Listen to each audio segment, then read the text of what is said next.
has 2 people on board. The other 2 cars, there is only the driver. It's really a waste.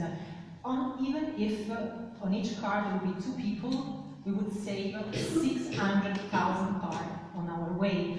And there would be also, that would imply a huge saving. It has been estimated around 360 million euro per year. And of course, there will be also a huge impact on the CO2 production. And of course, less traffic. I mean, the traffic itself, it is a cost. It has been estimated that congestion itself is about 2 to 4% of our GDP. Probably there is not a single solution, but definitely sharing is one of them. Sharing is probably part of the new economy. Let's define what is sharing mobility. My definition, what I find closer to what I mean is any initiative that enables let's say the sharing of a ride or vehicles among 2 or more people is included within this umbrella. But of course it's even broader, because if you think about bike sharing, it can really be broader. This is not let's say a new concept. The initial roots were in 1998, but honestly it is blooming now. Why? I can suggest 3 reasons why I see that sharing mobility is really blooming now. The first one is about technological evolution. I mean, the digital evolution really allows us now to be in real time connected. Walking with my app, I can check in real time where are some available car sharing vehicles, or I can communicate with someone that is my co-worker and check if we can go together to the office. There's a second enabler that I believe is probably even more important, that is culture. Forms of peer-to-peer collaboration are now becoming culturally accepted and mainstream. I mean, I don't even want to mention Airbnb, because at this point it's probably not very well known. But I think one company I was really interested in, it's called Wire Transfer. It's a London-based company that allows currency exchange among 2 people. So I need the pound and euro, you need the euro and pound, we exchange it without paying banking fees, without the clearing house. That's possible because there is trust between people. There is a third enabler, which is honestly the economic downturn. We are in crisis, we cannot allow for waste. No waste. It's probably a concept that my grandparents used to repeat. Now it's back. No waste. We have to leverage on each idle resource. And there is also some more from a policy standpoint. There's a newly issued decree that is asking all large corporates to produce a yearly report about non-financial. This is going to be another strong push for sharing mobility. One point, and I'll touch on this if you want during the Q&A, the new form of sharing mobility, such as carpooling or car sharing, do not substitute the other forms, are complementary. It's really the perfect mix, is a balance of all these forms. So the key word is intermodality.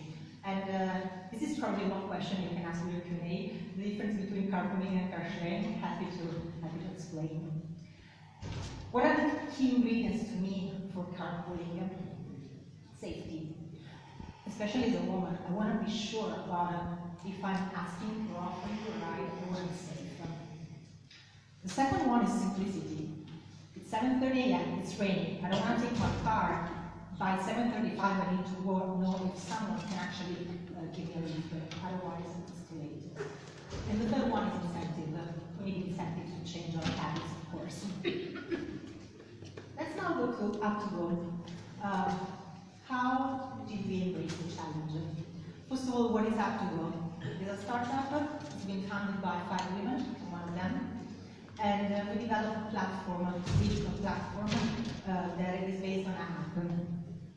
Customers, our customers are medium, large corporates.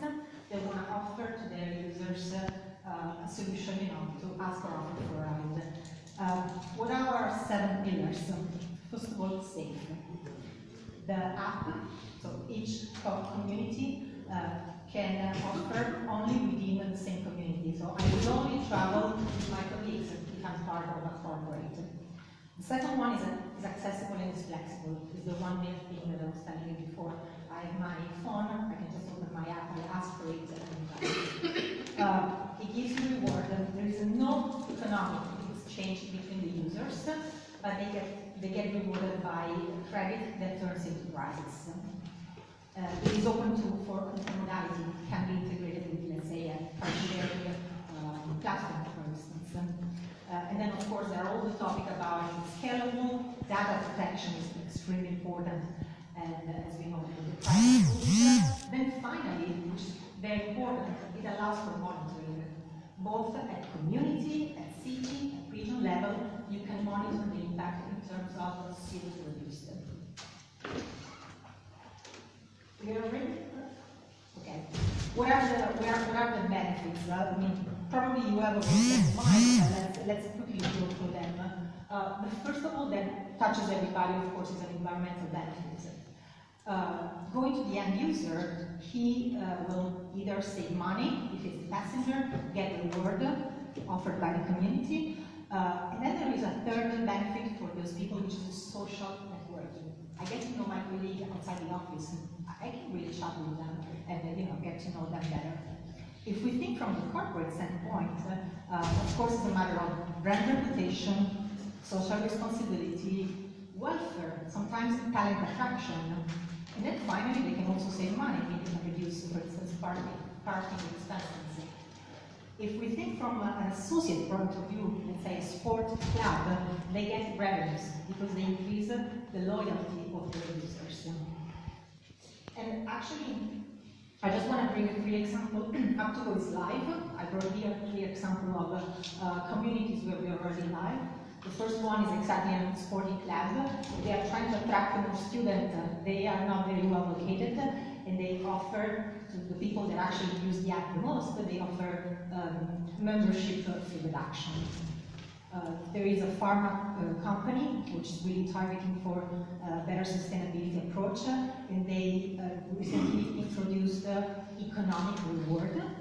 And then another example is a large bank that has almost no parking spots around them. They are all paid.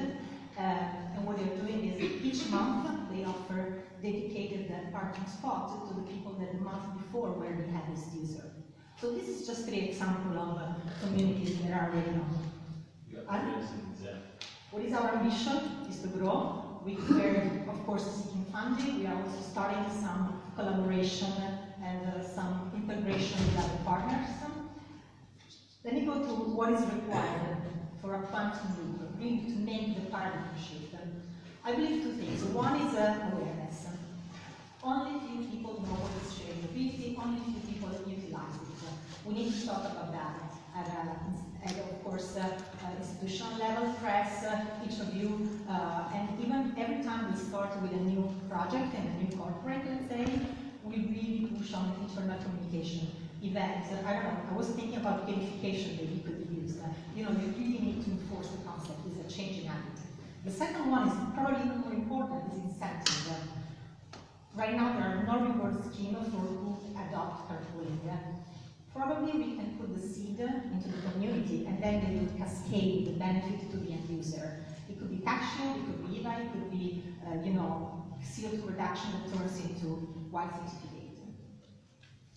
What we are really trying to achieve is adoption, to boost for trust, and then further adoption, which our goal, of course, is to make carpooling an everyday solution and benefit all of us of the collective improvement we can get from that. Great. Thank you.